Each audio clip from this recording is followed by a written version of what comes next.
In the previous lectures, we have understood three different types of constructors: default, parameterized, and copy constructor. Now in this lecture, we will understand new and delete operators. These operators are important for us to understand so that we can easily cover the remaining topics of this chapter. In those topics, we will use these operators. So without any further delay, let's get started with this lecture and let's see what are the topics. The first topic of this lecture is Introduction to New and Delete Operators. First, I will give you the introduction so that you will be enough motivated to get started with new and delete operators. You will get to know why you should study new and delete operators in this topic. Then we will move to the second topic where we will understand new and delete operators for arrays. So these are the topics. Let's start with the first one, Introduction to New and Delete Operators. So what are new and delete operators and why we should study them? To understand why we should study new and delete operators, let's consider one simple example. Let's say we want to store 5 integers. For this purpose, we can create 5 different variables. But we have already learned this, that we do not have to create different variables to store similar kind of data. Instead, we can create an array. And this is how we can define an array to store 5 integers. Inside the main function, I have defined this array ARR that can hold 5 integers. Here, I am initializing this array with these values 1, 2, 3, 4, and 5. So in this way, we can define this array, and we know when we execute this program, we will not get any output, but we will also not get any error. And this means our array will be created successfully. This is how we can create an array of 5 integers. But what if we want to create an array whose size is provided by the user, not the programmer? Here we are hard coding this value 5. But this time we want to create an array which is of dynamic size. This means the size is provided by the user and accordingly the array should be created. Is this possible in C++? Let's find out. Let's write the program for the same. Here I have written this program. Inside the main function, I have defined variable n. This represents the size of the array. I have written these two statements to accept the value for n. Here, through stdcout, I am asking the user to enter size for the array. We will receive the size in the variable n with the help of stdcin statement.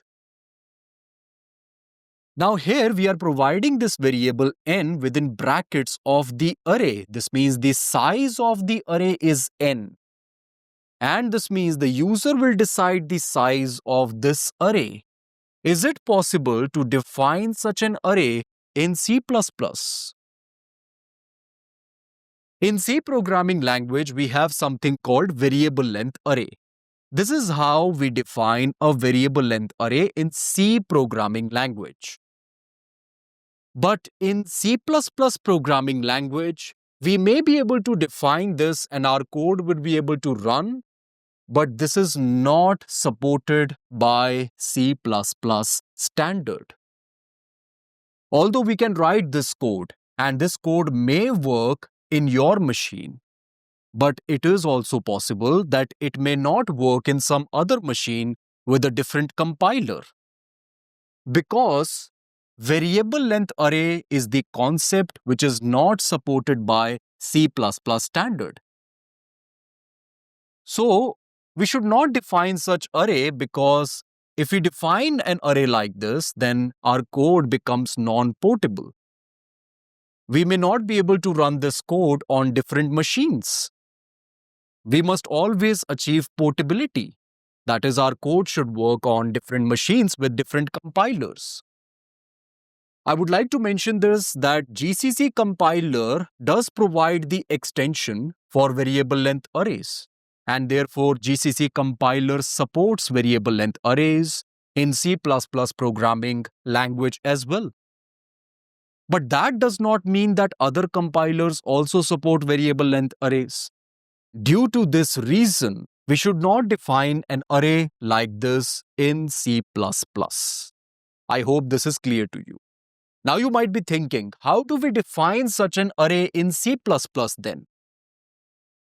In order to define such dynamic arrays in C++, we have two operators, new and delete. We will understand these two operators in the next topic properly. For now, we have completed the introduction to new and delete operators. Now we know why we should study new and delete operators. We should study new and delete operators to define such dynamic arrays. With this, we are done with the introduction. Now let's move to the second topic to understand new and delete operators for arrays. We now know why we should use new and delete operators. Now let's understand how we can use them. Here is the syntax that we can follow to use the new operator. This is the syntax. We need to provide the pointer variable first. Then after the assignment operator, we need to provide the new operator, then the data type, and within brackets, we provide the size. In this way, we can create a dynamic array. Now, let's understand different parts of this statement. First, let's understand this expression which is written after this assignment operator. Here we have this new operator. Now, what is new operator and what it does? With the help of new operator, we can allocate memory in something called heap. We have two memories, stack memory and heap memory. Stack memory is memory that allows us to store some value in it through a variable that we define inside the function. Whenever we define a variable inside the function, that variable will be stored inside the stack and it will be stored automatically. We do not store it manually. Also, it will be deallocated, or we can say the variable will be destroyed when the function completes its execution. So memory allocation and deallocation happens automatically. This is the case with stack, but this is not the case with heap. Heap memory works in a different way. We need to explicitly ask for the memory in heap.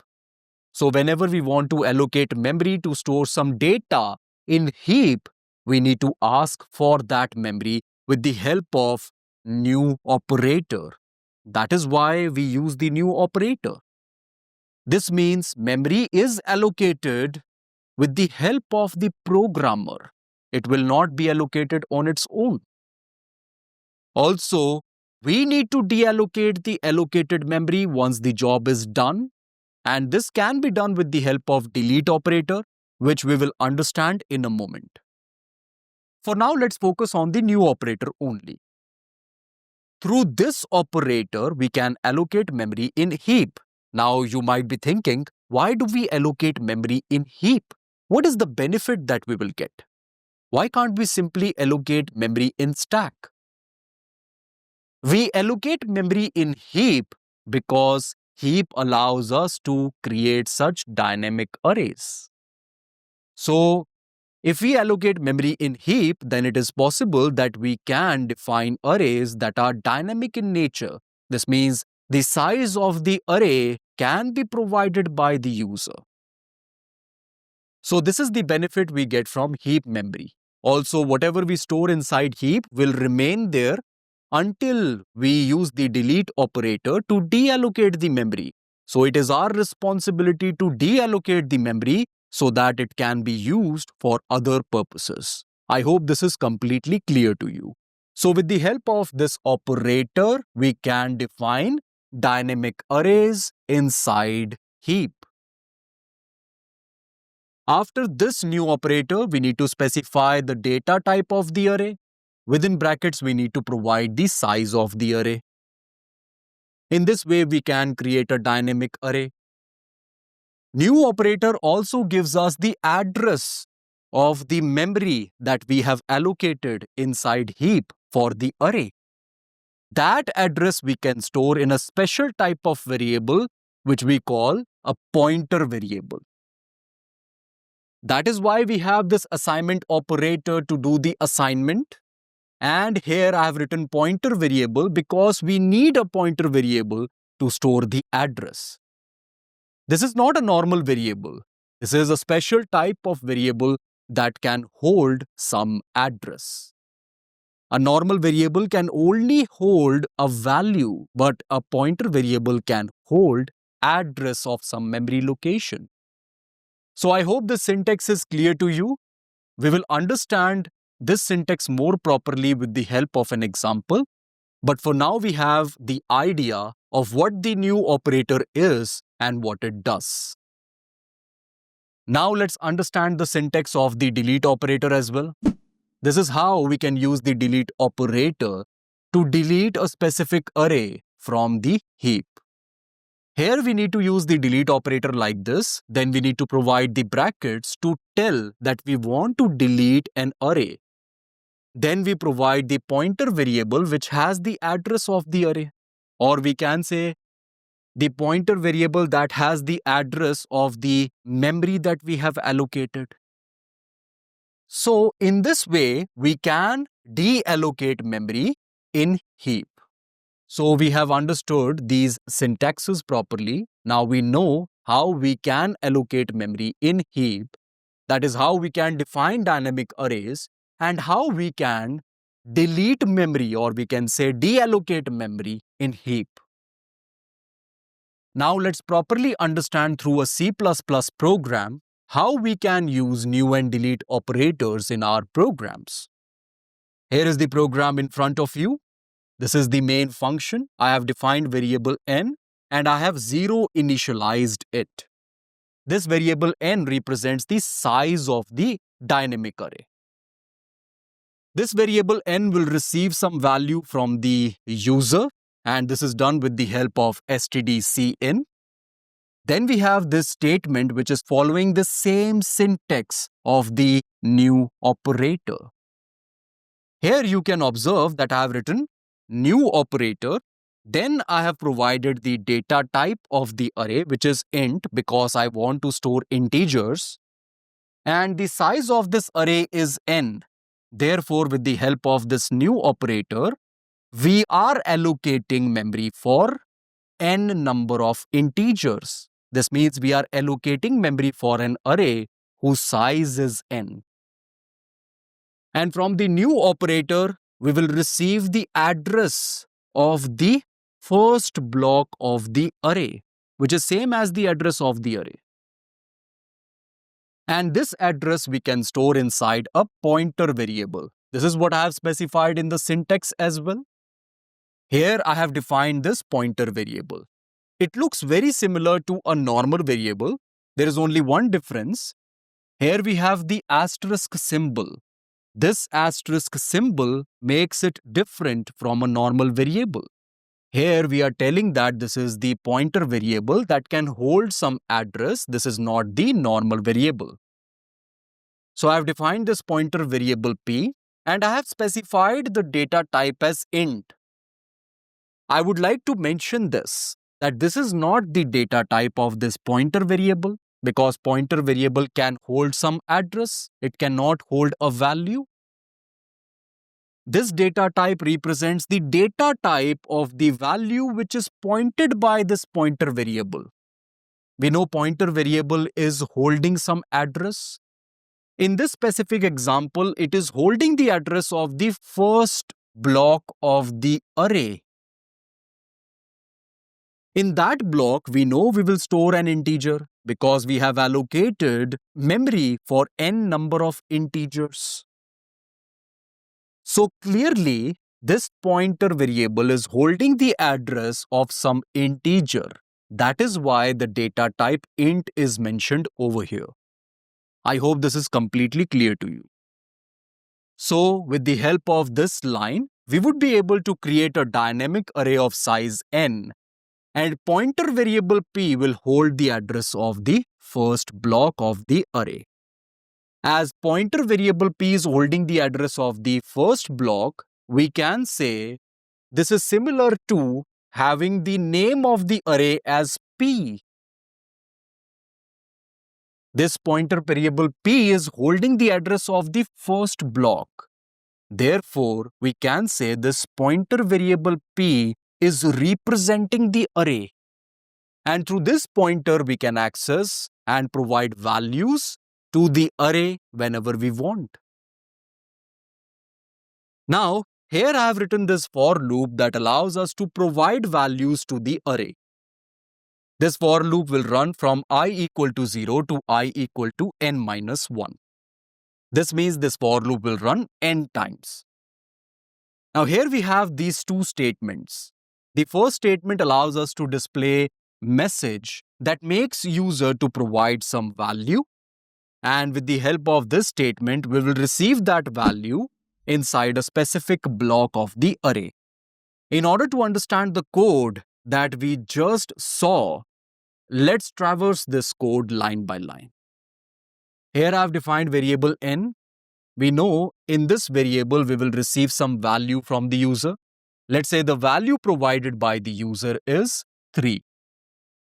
This means dynamic array of size 3 will be allocated in heap. This is a true thing. This is how the array looks like. Here in this array we have 3 blocks because the size provided here is 3 by the user. Pointer variable p is representing this array. That's why I have mentioned p over here. Also, we can see the indices. We know through the index, we can access a specific block. Index of the first block is 0, index of the second block is 1, and index of the third block is 2. This array is allocated in heap. Now, let's evaluate this for loop. When I is 0, this condition is true because 0 is less than 3. Therefore, this statement will execute. Here I will be replaced by 0. We will get 1. This means enter value 1 will be displayed along with the colon. This is how it looks like. This means we are asking the user to enter the first value of the array. Now let's say the first value provided by the user is 10. This value will be stored in P0. What is P0? P0 is the first block of the array, so this value will be stored over here. In this way, we are storing the value inside heap. I hope this is clear to you. We are using P as the name of the array, and through the index, we are accessing a specific block. Here I have provided variable I. Initially, it will be replaced by 0. So that is why inside P0, we are getting value 10. After this, I is incremented by 1, I becomes 1. We know 1 is less than 3. Therefore, this statement will again execute. This time enter value 2 will be displayed because I is 1. Here we will have 1 plus 1, which is 2. That's why we are seeing 2 here. Now let's say the second value provided by the user is 20. This value will be stored in location P1. This means at this specific location or this block, 20 will be stored. In the same way, the third value will be stored as well. User will see this message, enter value 3. Let's say user has provided 30. This value will be stored in this location. Now we have all the elements of the array. At the end, I becomes 3, and we know 3 is not less than 3. Therefore, the for loop will terminate. So in this way, the for loop runs exactly n number of times. And with the help of this for loop, we would be able to provide values to the array. I hope this code is clear to you up to this point. Now, what is happening after this? I have written this code that allows us to access these values and print them on the screen. Here I have written this for loop for this purpose. Here this for loop runs from I equal to 0 to I equal to n minus 1. This means this for loop also runs n times. When I is 0, this condition is true, and therefore this std cout statement will execute.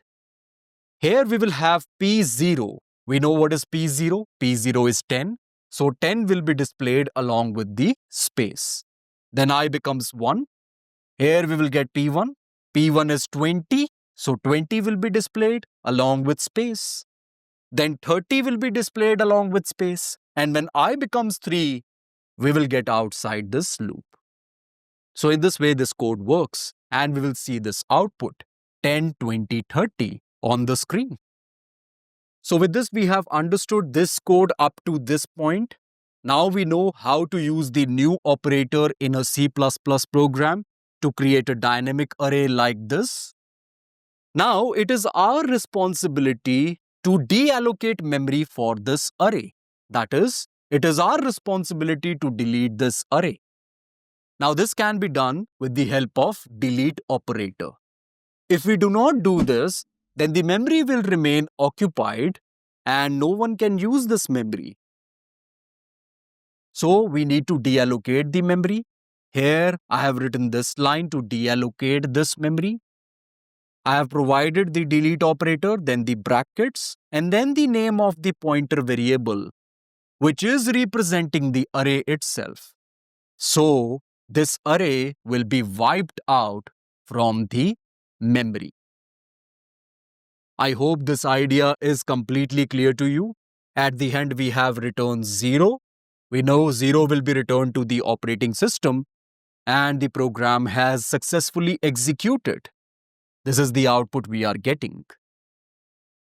So in this way, we can use new and delete operators in C++ programs. With this, we have understood new and delete operators for arrays. Now we know how we can create dynamic arrays with the help of these operators. This means we are done with the second topic also, and we are done with this lecture. Okay friends, this is it for now. Thank you for watching this lecture. I will see you in the next one.